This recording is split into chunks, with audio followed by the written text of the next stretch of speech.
Right, can you hear this?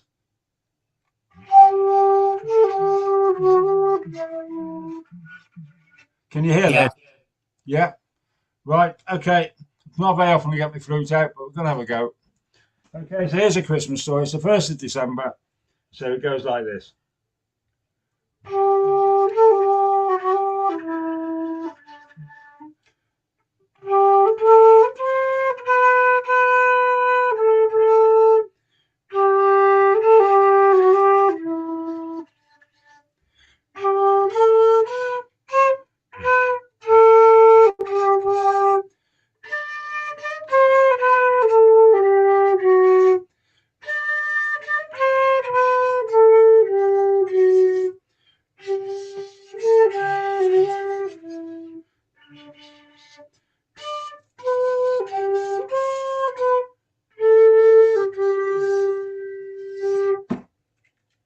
If you travel into the deep Celtic forests of the old lands of the British Isles, of Wales and of Scotland and of England and of Ireland, the British and Irish Isles, you'll find the Celtic forests.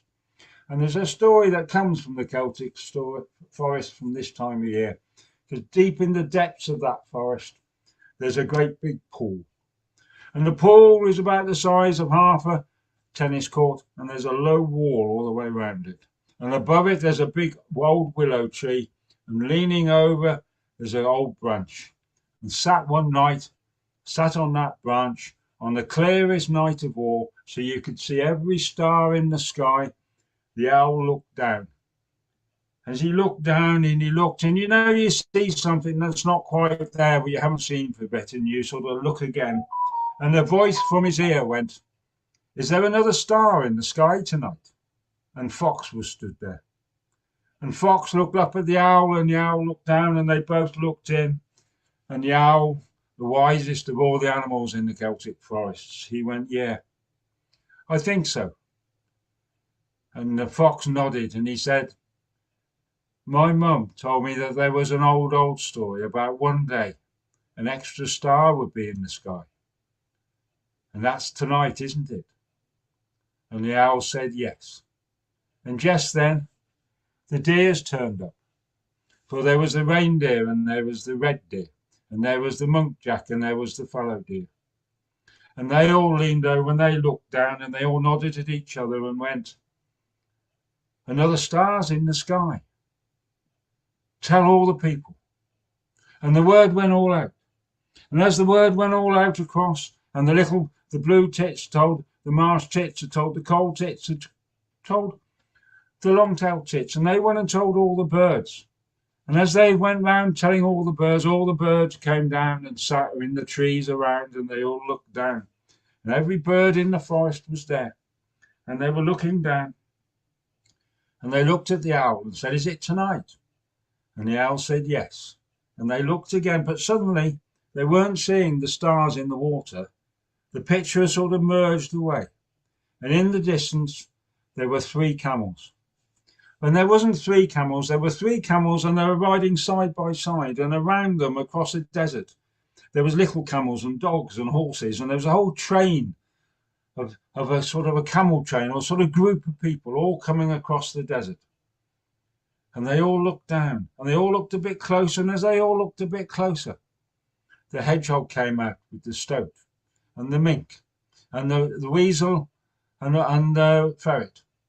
And they all hopped on as well. Then all the little birds and all the things that lived under the floor of the forest, they all came out.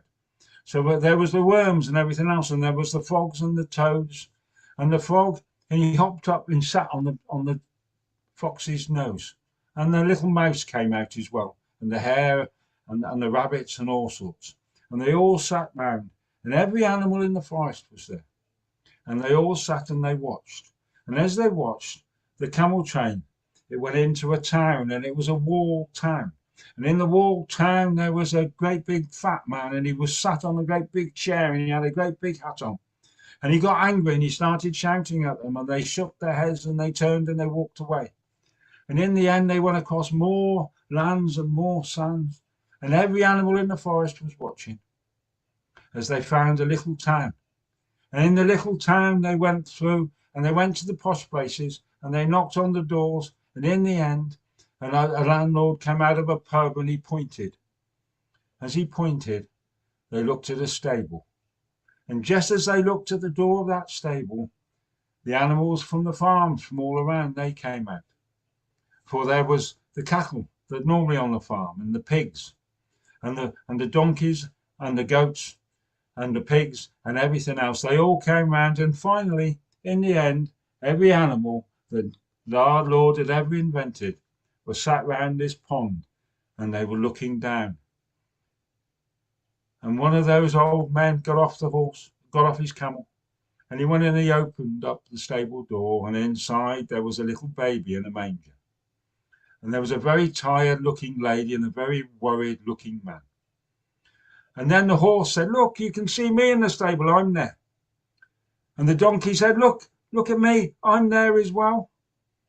And the little mouse, he said, "I can see me there as well. Look, I'm under the back in the corner." And just then some shepherds turned up, and then all the sheep went, "Oh, we're there as well, look. The shepherd's holding one of us." Well, just as he did that, then the old wise men, they looked, and they all gave the little baby a gift. And as they were giving the little baby a gift of some frankincense and some gold and some myrrh, all the animals, they all looked at each other, and they realized that this was the day, one day in the whole of the evolution, one day from the time when our Lord had made all the animals to the day that it would finish, that there was no fear in the forest. It was the day when they all looked at each other, and the wolves could look at the deer, and the deer could look at the wolves, and the dogs could look at the hares, and the hares could look at the dogs. For this was the time they were all friends. And it would only happen for one evening long ago that they still talk about, nearly 2,000 odd years ago. The day in the Celtic forests that the fear left them. Then they all looked again, and it all closed over, and all they could see were stars in the sky. And they all looked, and just before the dawn that day, one star, as a twinkle, twinkle, but as the sun came out, that star disappeared. And they say that that star has never been seen again, but one day it will come back. And the day that it comes back will be the day that there's no fear in the forest. There you go. The trouble with the Christmas ones, you don't get to tell them very often, which is what today's all about. And you get to practice them a bit more, because by the time you get to the end of December, you've told it 2 or 3 times, you've got to practice a bit, and you're actually getting it up to a level that you want it to be. And as it's there, then you don't tell it for another 11 months. So I've told that one for the first time tonight. That's my flute I got out, which I haven't got out for a while. And I hope you enjoyed it. And I hope by the time that I've told it 2 or 3 times, normally to myself walking up and down a path or something like that, that I'll be able to raise it to a higher standard for once. So, Chris Lowe, nice to see you. I haven't seen you for a long time. Okay, so we said Keith from the Wolves next, and then Keith from Lincolnshire afterwards, and then David from Texas, and we'll take it from there. Sue, it's a long time since I've seen you, and I've missed you. Okay. Okay, no need to work on that, Mike. It was a nice story, ancient times. Yeah. I've got a modern story. I've got a story of modern times. And it's approaching December. And Darren and Tracy live on the 20th floor of a block of flats. And they've got 2 small children, Brittany 8 and Tyrone 6. And times are hard. Tracy works part-time in a care home for very little money. Darren gets the jobs when he can, and he's hardly ever out of work. He's not frightened of putting in a shift. But Christmas is approaching. And when Tracy's taking the children to school in the morning, they pass a toy shop. Not a great big department store, a little old traditional toy shop. And in the window is a fort and a fairy castle. And the children look in the window every day, and it's really clear to Tracy that is what they would like for Christmas. And each week she holds a little bit back from the housekeeping and puts it in a tin in the kitchen cupboard to save up for that fort and that fairy castle. And they don't go out much. They don't get to do much for themselves because they are poor. They are poor. But Darren has his darts night. He has his darts night, and Tracy doesn't begrudge him that often. He's out at 7 in the morning, not back till 8 at night, working for peanuts, really, but making ends meet just about. But luxuries are not around. And as Christmas approaches, it's the Christmas darts event. And they are low on money. And he talks to Tracy and he says, look, for the next week and a half, I've got a driving job, delivering money in the hand at the end of it, plenty to buy that stuff for the kids. But I really want to take part in the darts evening, the Christmas darts evening. It's a tournament. He's a decent player. And they open the tin and he takes the money. And his heart's in his mouth, really, but she sends him on his way because he works hard. He's not a waster at all. And the evening goes great. He even gets to the final. He doesn't win, but he comes home, cock-a-hoop, a few beers, had a great night. But he's up at 6 o'clock the next morning and goes to the yard, gets the van, delivering all day, back at 7 or 8 o'clock. And it's not Christmas Eve, it's the day before Christmas Eve. And he gets back into the yard at 8 o'clock in the evening. And there's a light on in the office. And he goes to collect his pay. And the foreman's there, but not the owner. And he says, well, I've come for my money. I need it for Christmas. And the foreman, a big bluff man, says, well, sorry, bad luck. He just flew off to Spain for the Christmas holidays with his family. He'll pay you when he comes back. He always pays. He's just sometimes a bit late. Darren walks home with his heart in his mouth.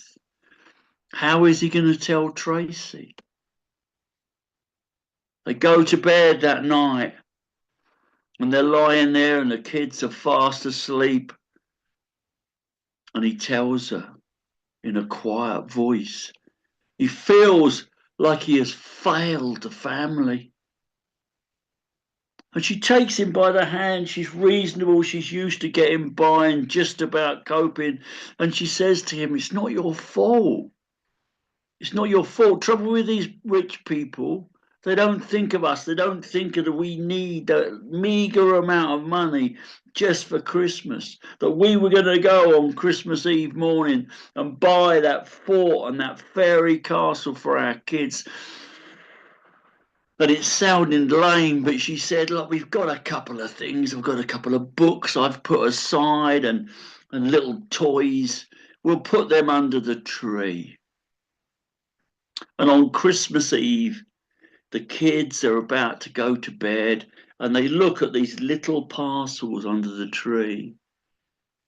And it dawns on them that there's not a fort or a fairy castle underneath that tree.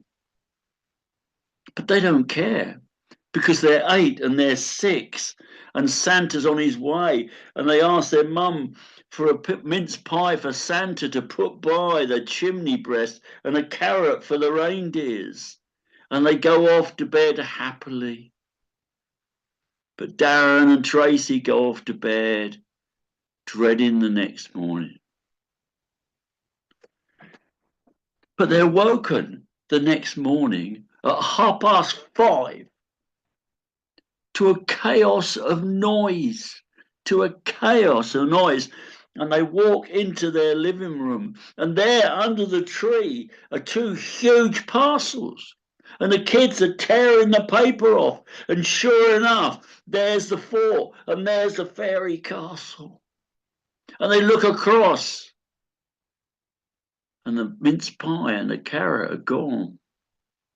And they turn and they hold hands, each thinking the other has secretly bought those presents. But we know who really left them, don't we? Thank you.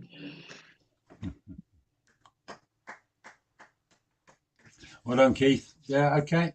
So we're going to go to Lincolnshire next. Keith in Lincolnshire. After that, it's Donald. Or after that, Donald, it's Norman. Okay. Well, hello, everybody. Yeah. There was there's a garden centre not far away from where I live, and they start to put on Christmas decorations and Christmas produce in August. But I can remember when I was a young lad, when I was a child, 8 or 9, my brother was 7 or 8, and we would go to bed on Christmas Eve, and everything was normal. But when we got up the next morning, we'd go into the front room, there'd be a Christmas tree, and it'd be all decorated. No lights, but it'd be all decorated. And there'd be streamers up on the ceiling, and holly decorating the room. And there were 2 armchairs, and in each armchair there was a load of presents, one for John, one for me. By the time the 12th night came, all the decorations had disappeared. And it's strange that in these days that Christmas starts so early and then is soon over. But in my day, it was suddenly there on Christmas morning. Now, this is a story that I often tell this time of year, and it was Christmas Eve. And there's a lovely young girl called Marushka.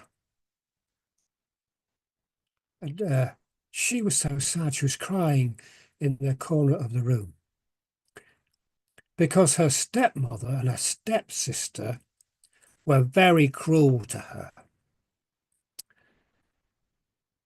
They didn't like her because she was so beautiful.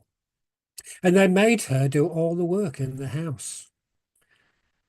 They would have to tell her to clean the rooms, get the brushes out and brush the rooms, clean out the fire and make up the fire and do all the cooking. And so she's nothing but a slave. She was very, very sad. And then her stepmother came to her and said, "Your stepsister Helena wants some violets. Go out and get some violets." And Marusha said, "Well, it's winter. There's no violets in winter. Go out and get some violets, otherwise you'll have such a severe beating." And so Marushka, she went to the back door and she lifted up the coat on the hook, and she wrapped herself in the coat and the scarf and a hat and put on some big boots. And she went out into the snow. And she walked and walked and walked and walked through the woods, crying and weeping on her way. But then she came out of the woods and she looked up, and there was a hill. And she could see on the top of the hill there was a light, a campfire. And she walked up and she found the campfire was surrounded by 12 men. There was 3 old men, and 3 a bit younger, and 3 a bit younger still, and the 3 boys. She didn't know it, but these were the 12 months of the year. And the old man said to her, "Why are you so sad? What is the matter?" And Marushka said, "My stepmother sent me out to get violets in the winter, in December. Where am I going to find violets?" The old man said, well, that's pretty difficult, but I think we can do something about this. As he called over to one of the younger men and said, March, come over here and sit in my place. And all the snow melted. It was spring. The birds began to sing. There was wildflowers and there were violets. And the younger man said, go and pick some violets. And so she went and she picked some violets and put them inside her coat in the apron pocket and said, thank you very much. And she went then back down to the cottage. And it was snowing again by the time that she got to the cottage, and she went in the back door and took off her coat and her scarf and her hat and boots. And she went through into the front room, and there out of her apron pocket she took a bunch of violets. Well, the stepsister Helena was amazed to get violets in winter. Wow. And they all went to bed. Now, next morning when they got up,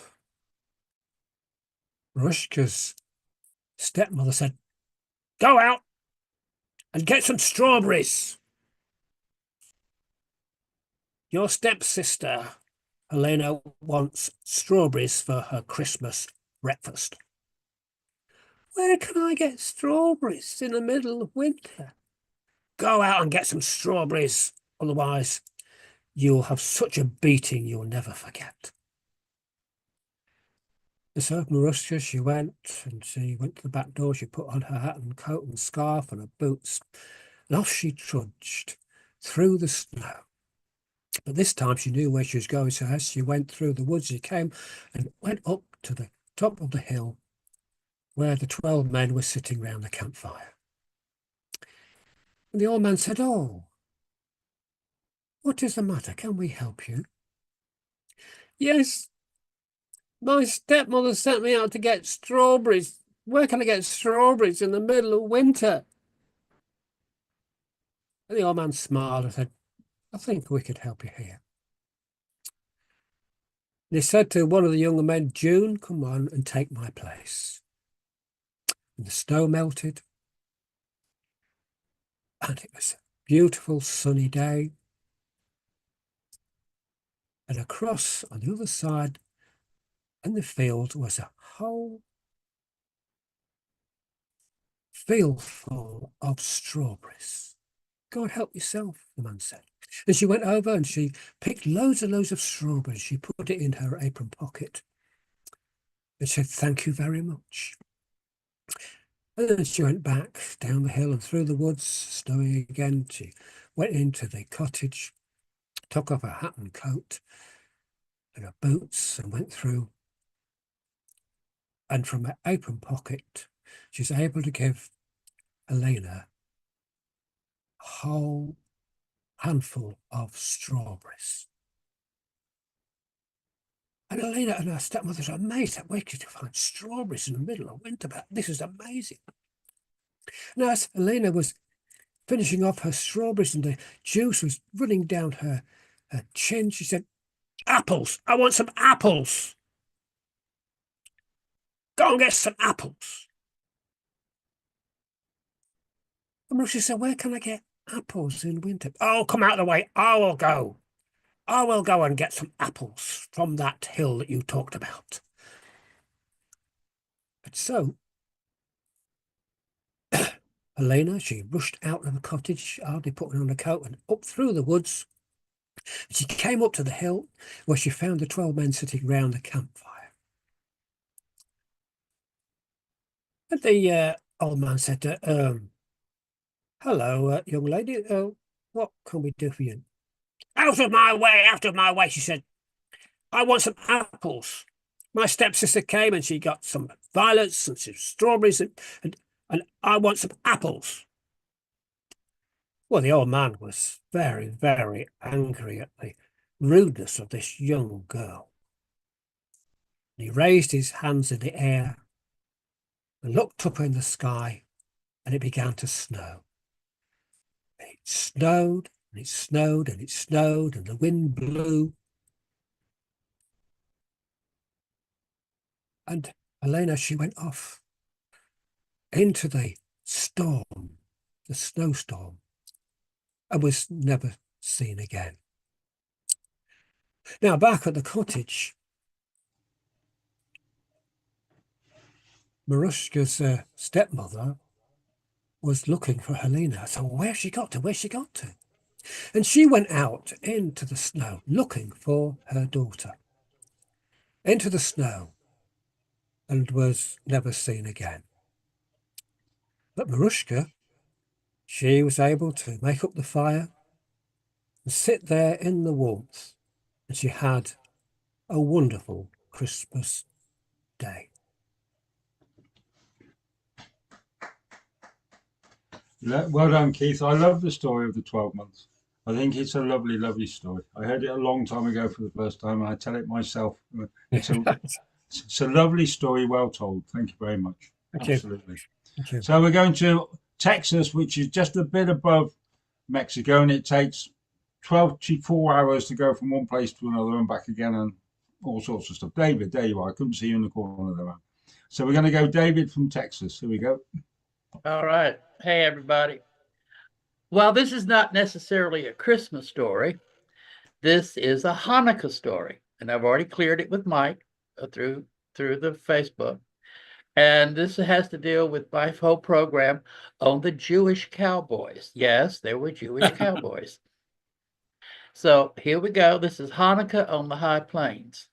Now, I'm going to tell you right now, when Curly Joe Moskowitz married Hattie Mae Greenbaum back up in Chicago at the end of the last cattle drive, he decided they were going to move to the High Plains, Texas. Now, the High Plains, Texas, they are like, oh, you think weather? You want to talk about weather? That is weather itself right there. So they built a nice little farm, and he had his pet horse Posse with him, and that's another story right there, but I'm not going to go into it. And Miss Hattie Mae, she had some great chickens, and they raised some cattle, and everything was just going fine.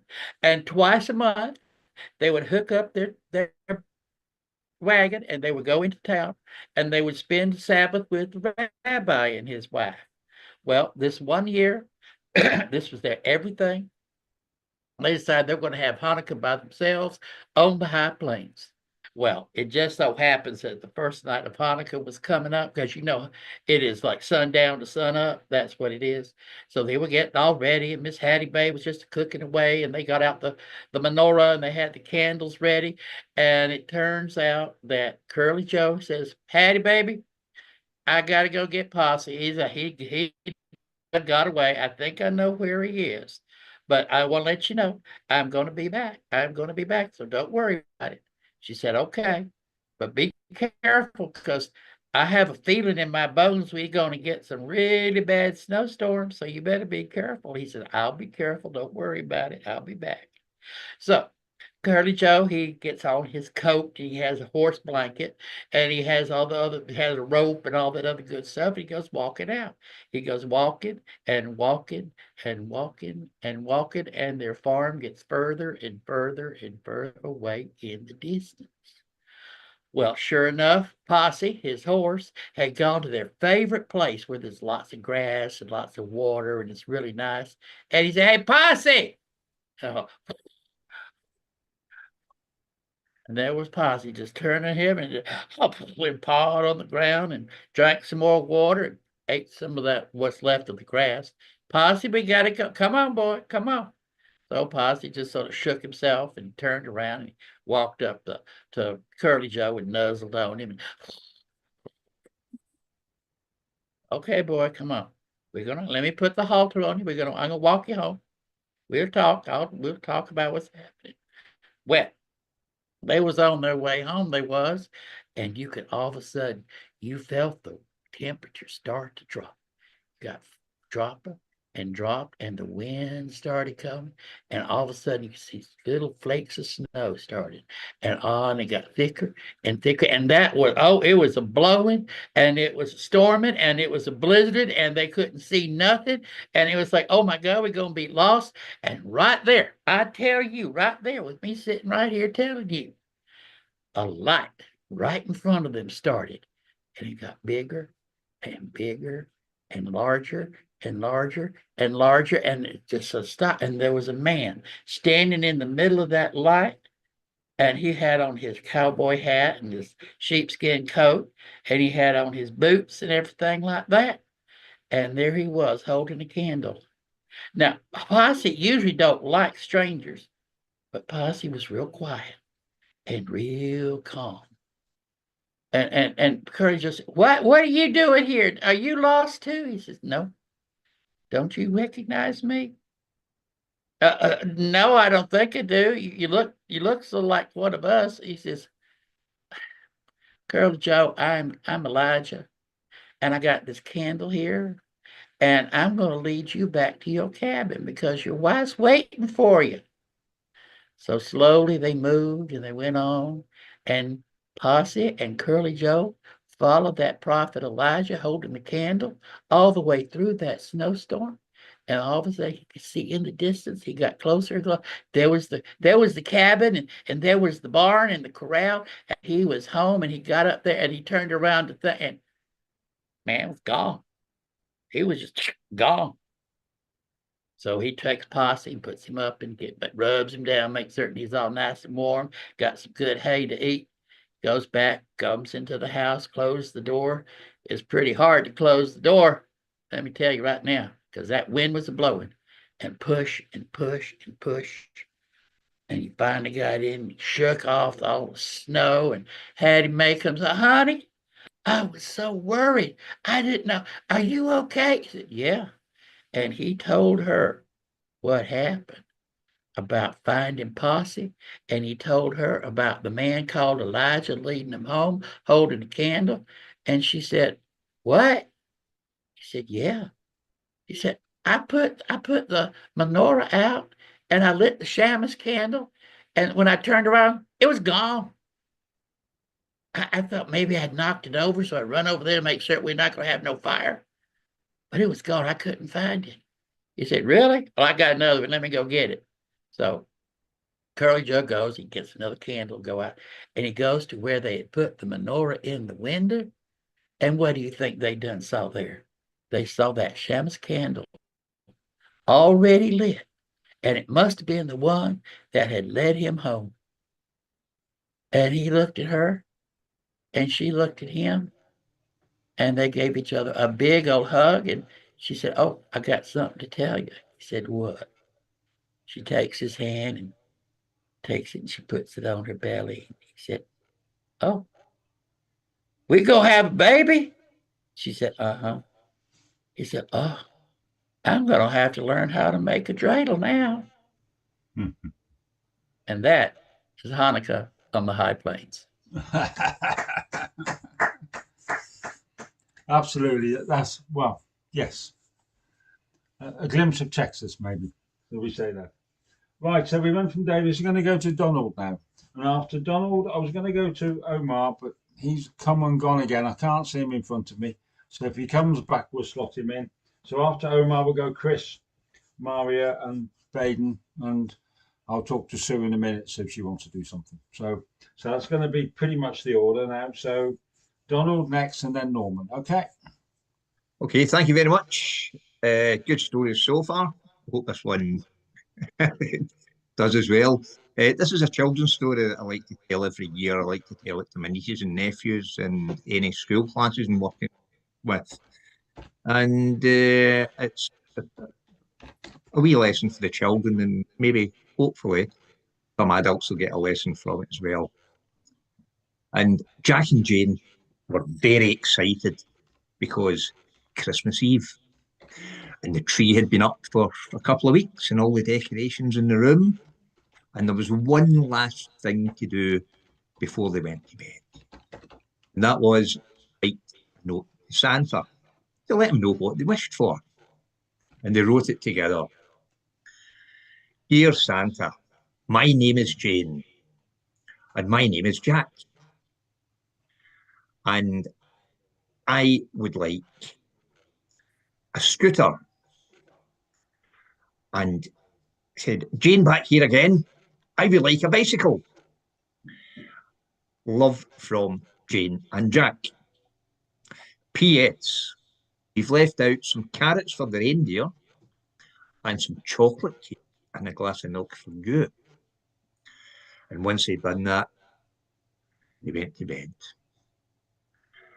And they thought, I'm never going to get to sleep. I'm never going to get to sleep. Because you remember what it was like when you were a kid, or even now when you've got somewhere good to go, like a holiday. Oh, you think you're never going to get to sleep. And then the next thing you know, you're out. Well, Jack and Jane fell asleep. And while they were sleeping, something was happening downstairs in the living room. Santa had come down the chimney in his red suit, and his red hat, and his white beard, and the sack upon his back. And he looked around the living room, and he thought, this place is lovely. They've decorated it well. He looked at the tree, and he thought, what a marvellous tree. And there he noticed the note. And he picked up the note and looked at it. Jack and Jane.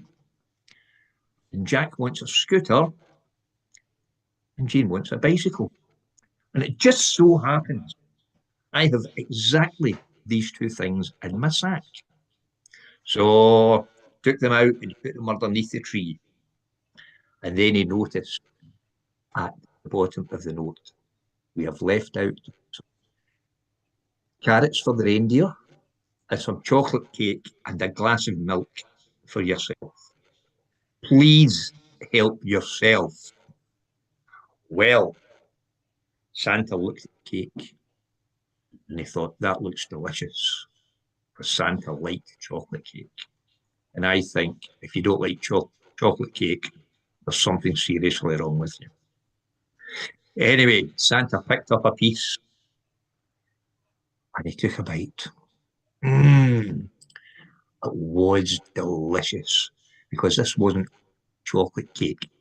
This was a double, triple choco chip, choco moco, chocolate icing and chocolate cream inside, and it was lovely. It's pretty soon Santa eaten the whole piece of cake, and he licked his fingers.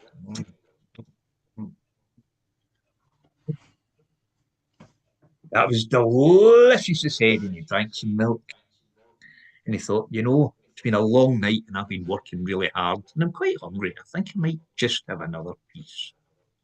And he took another piece. This tasted just as good as the piece that he had before. And he licked his fingers. Drank some milk. And he thought, well, I better get going. But before I do that, I think I might just have another piece, because the note did say help yourself. So he took another piece, and that was just as delicious as the other two pieces. And he ate it, and he licked his fingers. And pretty soon, there was no cake left, only crumbs on the plate. And even at that, he picked up the crumbs from the plate and delicious, and finished the milk. Well, I really better get going. I've got quite a few houses to visit still. And he picked up his sack and he picked up the carrots for the reindeer, and he started to go back up the chimney. But he wasn't even halfway up the chimney when he found that he couldn't move. He couldn't move up and he couldn't move down. He just couldn't move. He couldn't turn around, couldn't turn that way, couldn't turn this way. He was well and truly stuck. What am I going to do? I'm stuck in the chimney, and I've still got quite a lot of houses to visit. Oh, and I've only got until the morning to. Oh, what am I going to do? While he was thinking that, he heard a noise downstairs. He heard the door opening, and he heard voices. Look, Jack, look under the tree. There's a bicycle. And Jack said, oh, and a scooter. Oh, Santa's brought what we wanted. Oh, this is fantastic. Oh, I can't wait. Can't wait to get outside. Can't wait to get outside with my bike and me with my scooter. It's going to be it's going to be great. And then Santa heard another voice. Oh my goodness. What are you two doing up at this time? It's 4:30. Look, Daddy, look. I've got a bike and I've got a scooter. Oh, can we go outside? And I said, no, it's only 4:30 in the morning. Well, at least you did sleep in an hour later than you did last year. But no, let's have some breakfast first. And you know something? It's a bit chilly in here. I think I'll light the fire. Dad knelt down in front of the fireplace and he took a match and he went to strike the match. The match didn't light. And he went to strike it again and he heard the voice, no, don't light the fire, don't light the fire. And Dad turned round and did one of you say something? And Jane and Jack said, it wasn't us. It seemed to be coming from the chimney. I thought, I can't be coming from the chimney, don't be silly. And he heard the voice again, please help me, I'm stuck. And Dad up the chimney. And all I could see was a pair of black boots. Oh, please help me, said the voice. Please help me, I've got to get out of here. Well, Dad grabbed the boots and he pulled and he pulled and he pulled. But Santa wouldn't budge. And he said, Jack, Jane, come and help me, please. You two grab one leg, I'll grab the other, and pull. And out popped not a man in a red suit, a man with a black suit and a black beard and a black hat, but also a face, very, very red face, the colour that his suit should have been. And Santa said, oh, thank you so much. I'm so sorry. Jane and Jack just stood. Oh. They were speechless for once. And I said, oh, it's all right, it's all right. And Santa said, oh, I'm really, really sorry. I knelt down at the empty plate and he said, I think I might have overdone it with the chocolate cake. I think I might have just a wee bit too much and I'm pretty full just now. I managed to get down the chimney, but then I couldn't get up. Maybe I should just leave by the front door. And Dad said, that's fine. And Santa walked to the front door and he said, thank you very much once again and goodbye until next year. And as he got to the front door and he's closing it very gently, he popped his head back in and said, oh, and you never saw me, okay? And Jane and Jack whispered, okay. And Santa got on his sleigh and went away back, delivered the rest of the present. And when he got back to the North Pole, he couldn't wait to get in the shower.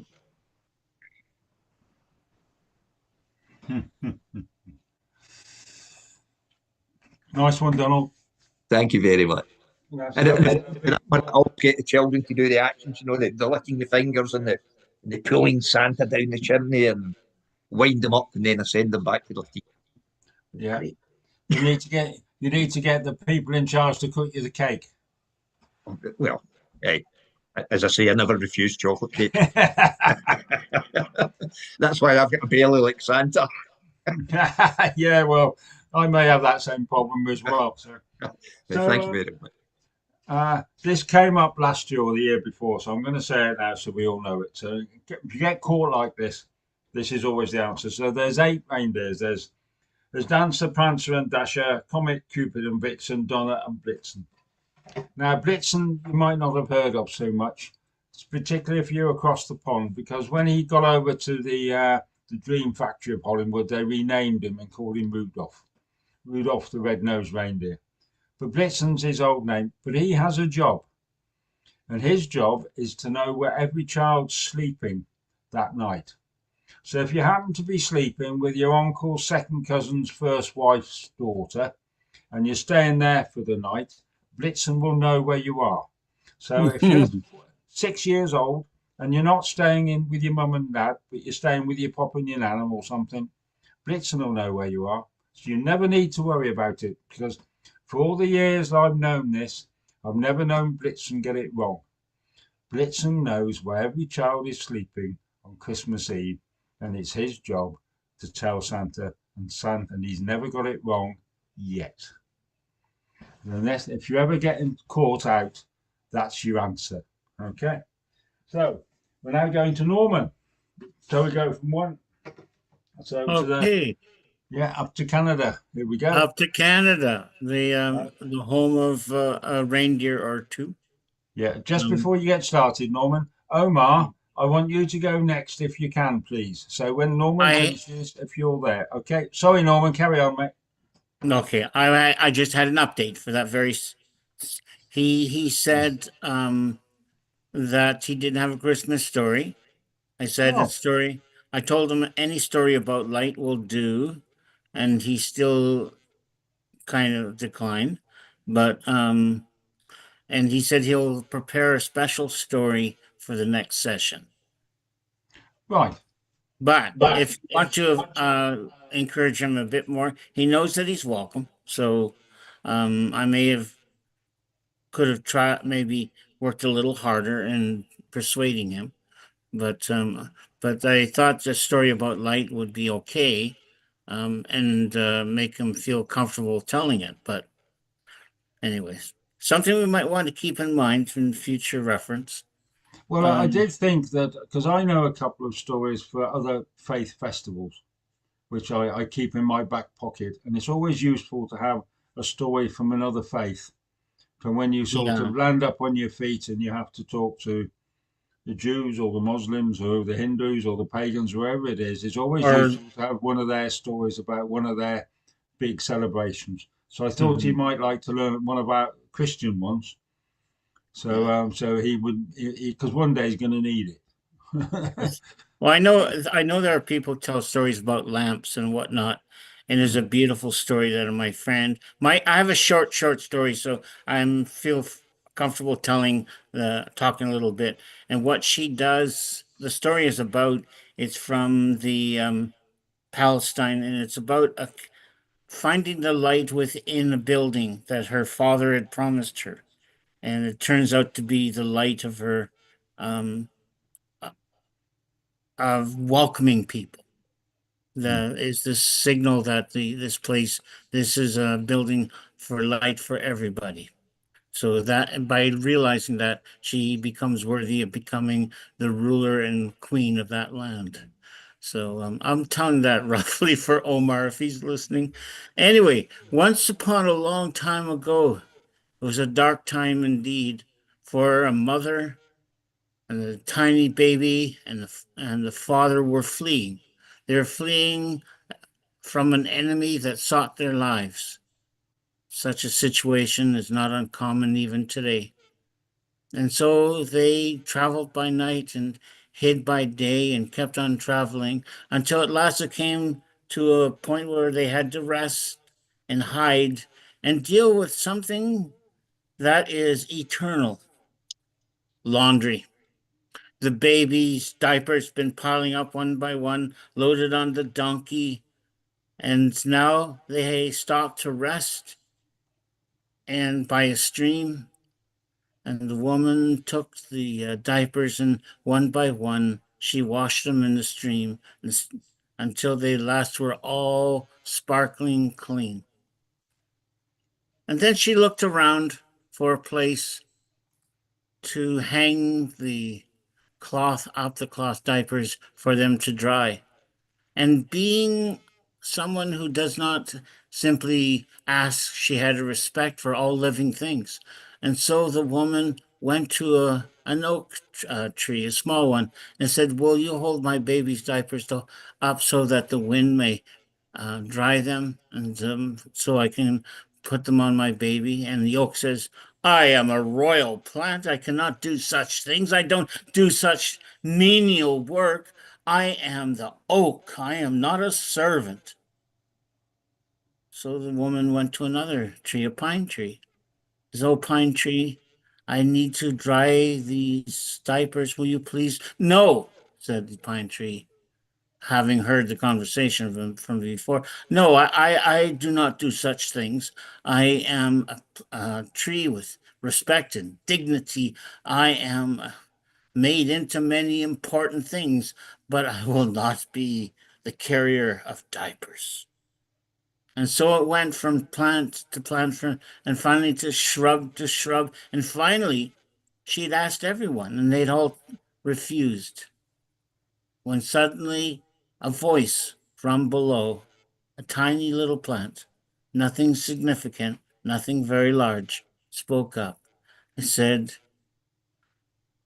"My lady, I am a humble plant and shrub and of no use to anyone, but I would be glad to hold up your child's diapers so that they may be dried in the breeze. Let me. It's not much, but it's what I can do." And so the woman gratefully spread the diapers over that shrub and others much like it. And when she had done this, said, "I must give you a gift in return. And for your generous gift, I will give you the sweet scent. It'll be after my name, Mary. You'll be known as the Rosemary. And the sweet, also you'll have a sweet scent, so that anybody who brushes up against you, a sweet scent will rise in the air in remembrance of the gift that you have given.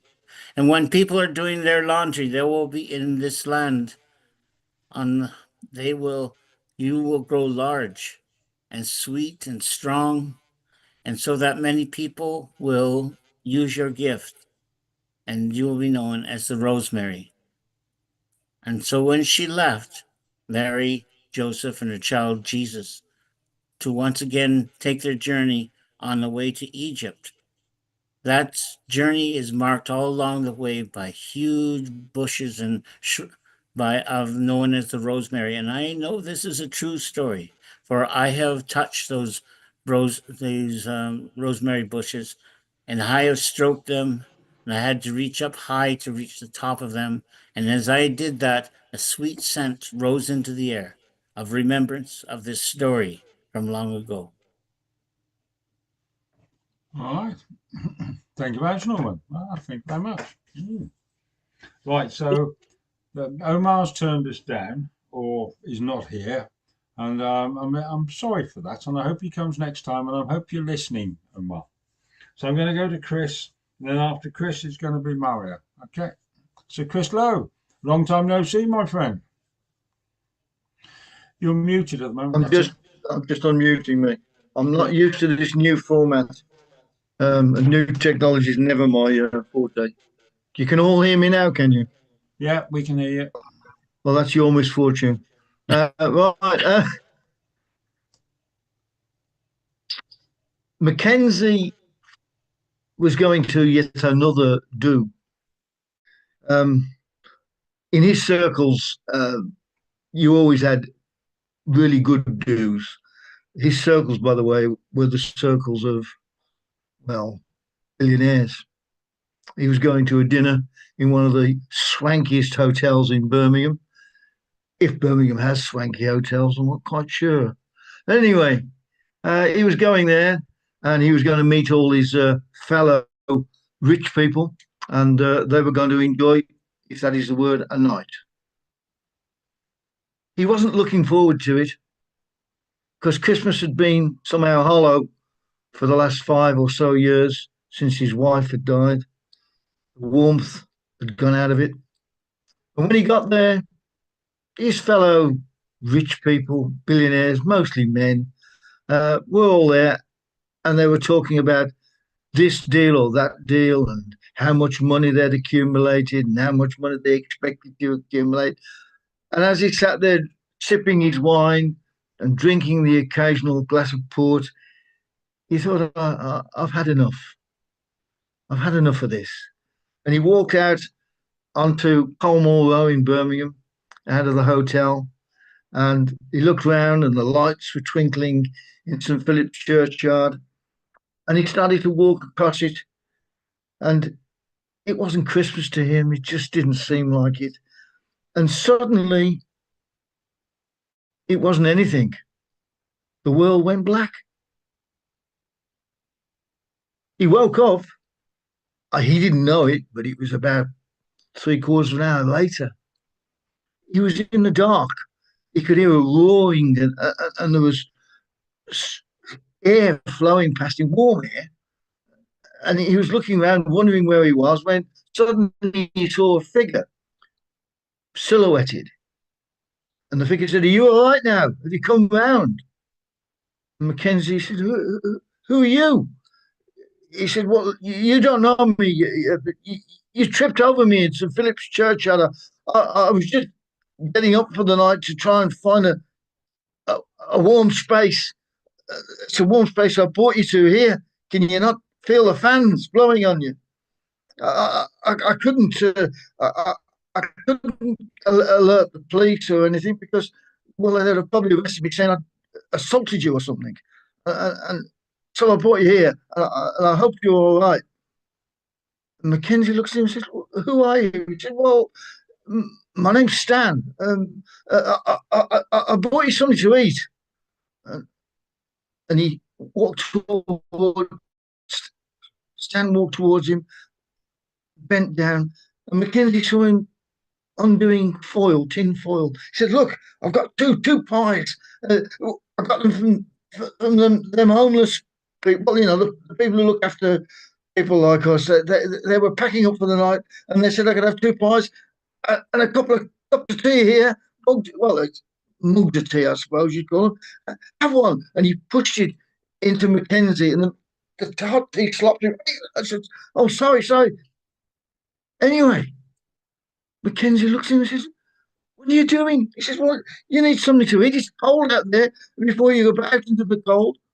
Well, to cut a long story short, they eventually fell into conversation. And Mackenzie talked to Stan. And Stan, well, he had a fairly rough life. He lived in care most of his life. Then when he left care, he joined the army. He'd been serving in various places where bullets were flying and goodness knows what else. And when he came out of the army, he made a mess of civilian life. And he was here now trying to do his best. And Stan said, "But I found this warm space. I didn't intend to bring you here because I thought I might be spotted. I've been using it now for a couple of weeks. And the security guards, well, they probably saw me bringing you in because it was a bit awkward to sneak in, dragging you or carrying you." And they spent about an hour or more talking. And in the end, Mackenzie had regained what senses he had. And he stood up and said, "Well, thank you, Stan. I'll leave you here in your warm space. And I hope you enjoy it. And it's Christmas tomorrow, isn't it? A Merry Christmas, Stan." And I said, "Oh, thank you." And they parted. Well, the following day, it was even more bitter in the middle of Birmingham. Temperatures had dropped way below freezing. And Stan made his way to his warm space. And when he got there, the security guards were standing outside, barring his and anyone else's entrance. And Stan's heart sank. And as he started to walk away, a hand clapped on his shoulder. "Are you Stan?" He looked, it was a copper. "Yeah, come with me." Stan followed him meekly. He didn't know what else to do. He took him round the corner and he walked him towards. There was a man there with, well, what looked like to Stan with his military background, jackboots, funny pair of trousers and sort of golden buttons. And the copper said, "This man can help you." And the man said, "You Stan?" "Yeah, get in." "What is this? Just get in, Stan." And Stan thought, well, it looks warm in the car at least, or it's out the wind. Got in the car. And after about 10 minutes, he pulled up. The car pulled up outside a rather grand-looking hotel. And the man in jackboots conducted him inside. And Stan says, "Where are we going?" And the man said, "You'll see. Everything will be explained. Just come with me." They got in the lift. They went up several floors. Quite a few floors. When they got out, the man took him along the corridor, opened the door, and when they walked in to a rather large room, the city lights were blinking. They were obviously very high up. And Stan says, "What's all this?" And the man in jackboots says, "Well, this is the penthouse suite. I was asked to take you here. This letter will explain." And Stan opened the note, and it said, "Good evening, Stan. I'm Mackenzie. I met you yesterday when you were in your warm space. And you gave me a warm space. You put the warmth in Christmas. This hotel suite is yours for the next 2 weeks. I'll come and see you and see if we can sort out something more permanent for anyone who can put the Christmas deserves a warmth back in life. Thank you, Stan." That's it. Not very marvelous. Thanks, Chris. As always, very good, very good, very good. Right. So we're going to go to Maria, and then we're going to go to Baden. Baden, if he's here, he's on his phone, so he keeps on flicking in and out. I can see him. Are you going to do something, Baden? Put your hand up if you are. Yeah. And then I have messaged you, Sue. Okay, so Maria next. Okay, can you hear me? Because Yeah. you can, perfect. Yeah, I'm yeah. on my tablet, which is very strange, All right. you know. So will I just carry on with the story? Yes, yeah, absolutely, please. Yeah. So I want to say Nolig Honayi of Golair o Era, which is Happy Christmas, everybody from Ireland, before we start. Okay. And then here is the story. Once upon a time, in a time not unlike this time, there I'm just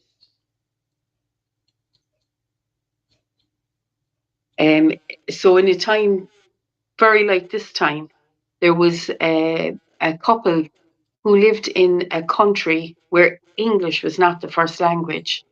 This country was Poland.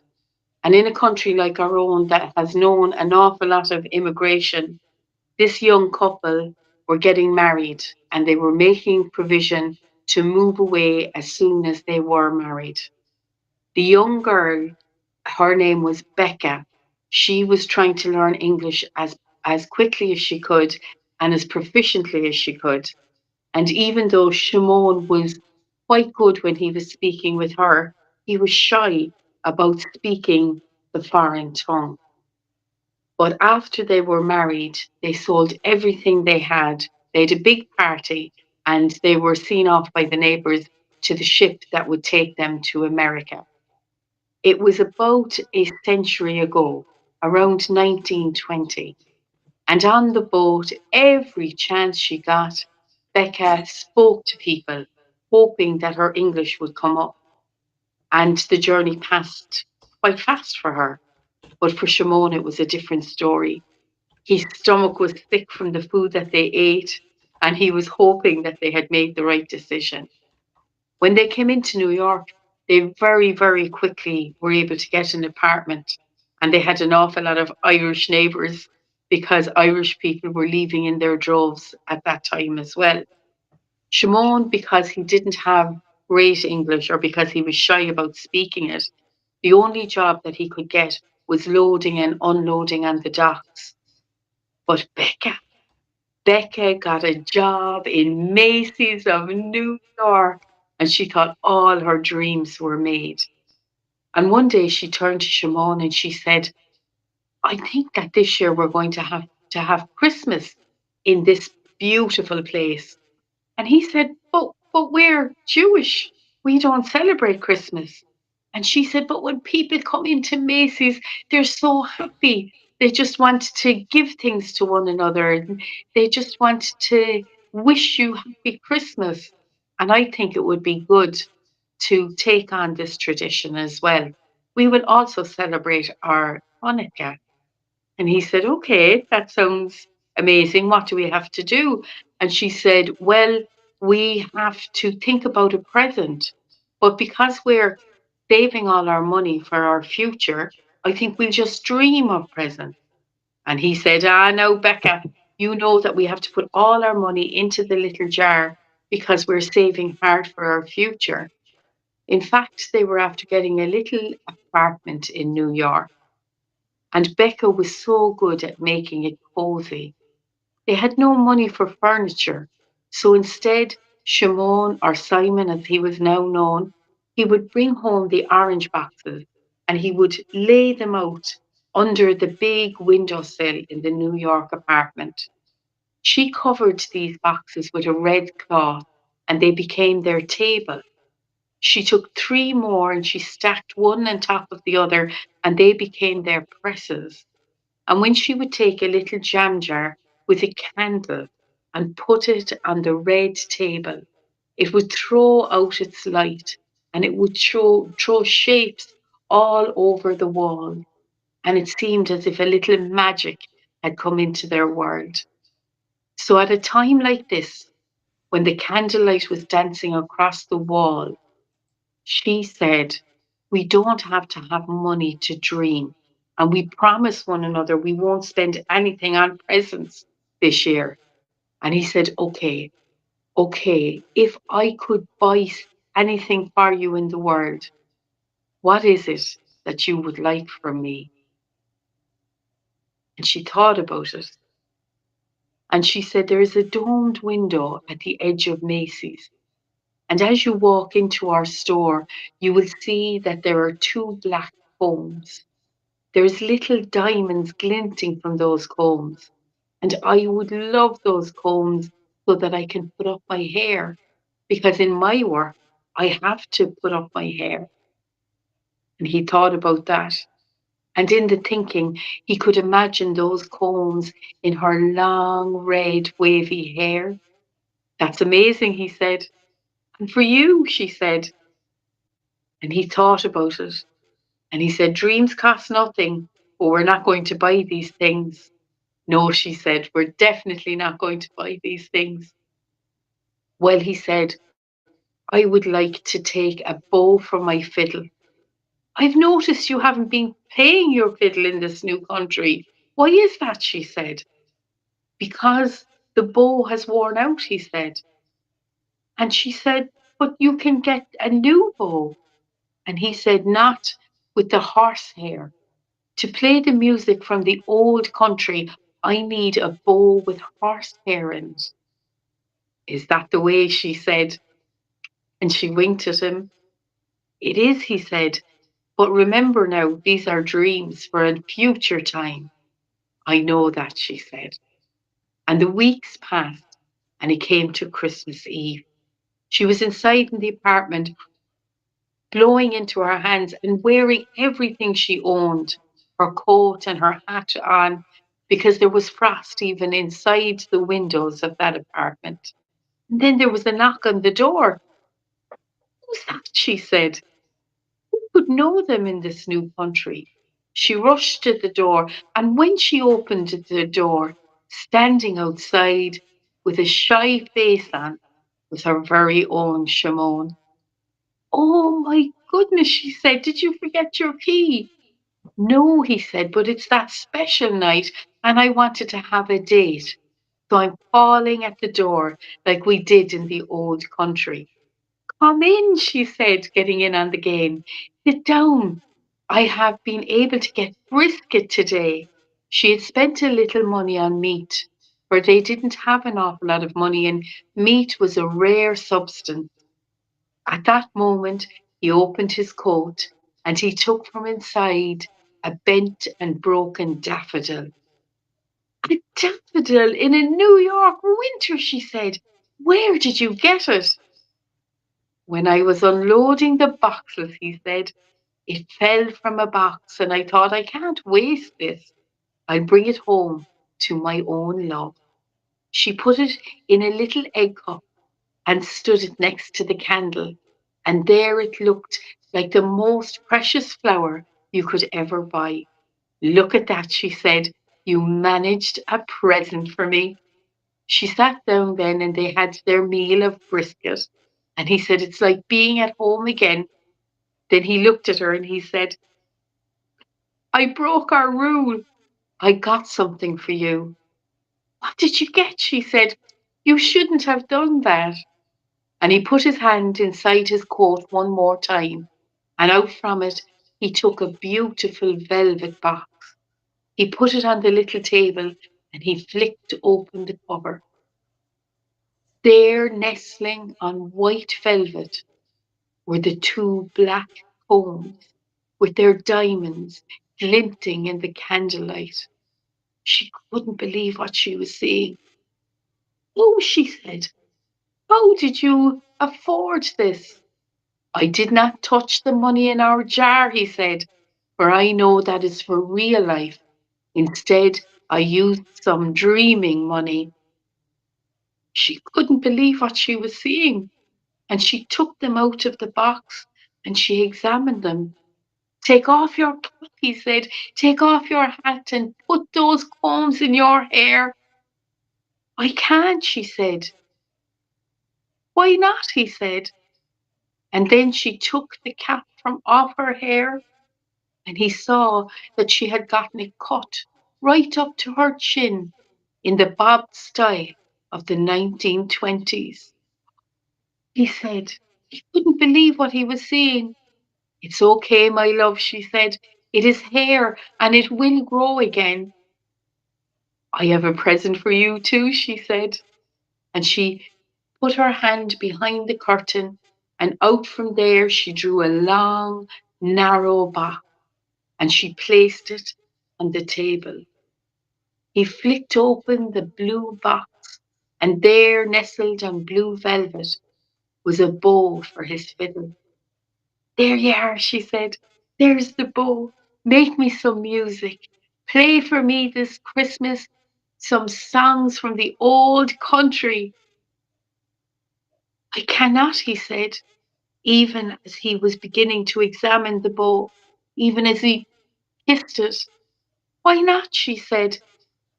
"Well, I sold my fiddle that I might be able to get the combs for your hair," he said. And she touched her hair, and she said, "I sold my hair that I might be able to afford the bow for your fiddle." Time passed, as it must do, and they became wealthy, and they bought a ranch in Boston, and there their family grew up around them. They had sons and daughters, healthy and happy, and grandchildren and great grandchildren. And every Christmas they would gather them around the mantelpiece, and up on the mantelpiece was the bow and the hair slides from so long ago. they would look into one another's eyes with great love, and they would say, "Do you remember our first Christmas in this country when we gave one another everything we had in the world?" Sin é mo scéal. That is my story. Oh. That's a lovely story. So the bow without a fiddle. I haven't heard it for a long time. That's a lovely, lovely story, and it's well told, Maria. Thank you very much. And I hope you come Thank you, again to Mike. these. I hope you come again to these sessions. That's lovely. Right. Okay. So Baton has got to me. Poor old lad is not been very well again. You know, it's something to do with the age and the dementia and the alcoholism, I think. It's something along those lines, they tell me. But it's always a pleasure to see you, Baden. But hope you'll come back in a couple of weeks' time and tell us a story again another day. And that, I think, it makes us all, apart from Sue, who hasn't got back to me. So I'm rather hoping Sue, you always sit and listen very well, and you do indicate to me when you want to tell a story, and you haven't tonight. So I'm assuming that you're not. Is that true? Mike, hi everyone. I did prepare a story, but I'll save it for next time because it's not our Christmas happy theme. So when I see you next year, I will tell it with love. Well, we've got one more before Christmas yet, Sue. So it's the Sunday the 15th, which will Okay. be the last one for this year. And I hope Okay. to see you then. Okay. John Rowe is doing his thing that he does every time this year, which is to be Santa Claus. And so he's been working very well, and he's a very good Santa Claus when you see him, and the children love him to bits. But there is something coming up on Wednesday, which is the Tune and the Fiddle. So it's on Wednesday night. It's led by one of your colleagues, Mario, isn't it? It's who runs that for the World Storytelling Cafe. Is it Emer? Emer? Yeah. Yeah. Yeah, it's one. I knew she was to do something, but I thought it was the Friday storytelling for children. Oh, sorry, I thought it was someone from Ireland who was doing that. I beg your pardon. I did go to it once, I must admit, but it clashes with the band that I play in, so I don't go to it very often. But there is something this Wednesday. It's called A Tune and a Tale, and it's always worth going to, and everybody will be very welcome. I'm going to wrap it up here. We've been an hour and a half. Thank you for coming and sharing those Christmas stories for everybody. And so I just wanted to have a chance for everybody to tell their favourite Christmas story. I've been sitting here listening, and another 2 or 3 have popped into my head, which I never really get a chance to tell. So we have our club a week tomorrow, and so I'll probably do one then if I get a chance. And I hope to see you all before Christmas. So I'm not going to say Merry Christmas to you. So I hope to see you before Christmas. And I hope to see some of you in person. Thank you, Mike, for getting us together, because it's been a great evening of stories. I've really enjoyed it. Thanks, everybody. No, it's lovely. I love doing all this. I keep on hearing stories I haven't heard for an awful long time, or completely new stories, which is why I love it so much. You can never hear a story too often, and new ones. If Ron's well enough, so you at Much Wenlock. Yeah, okay, mate. Yeah, absolutely. Yeah, I'll be there too. You going as well? Brilliant. Okay. Well, it sounds like we've got a good night coming up. Right. I'll call it tonight. Thank you for all coming. Thank you to Omar and Waleed for running the desk again and everything else. And I'm Waleed. I'm back. I should be like to say I'm back in Marrakesh again, because I have been the once to meet you to say thank you in person like I did before. And Omar, please come along and don't be too scared off about the way we do things. We look forward to you being around us. Okay. Good night, everybody. Good night. Good night. Good night. Good night. Good night, all. Good night. Good night. Bye. Good night. Take care. Safe journey.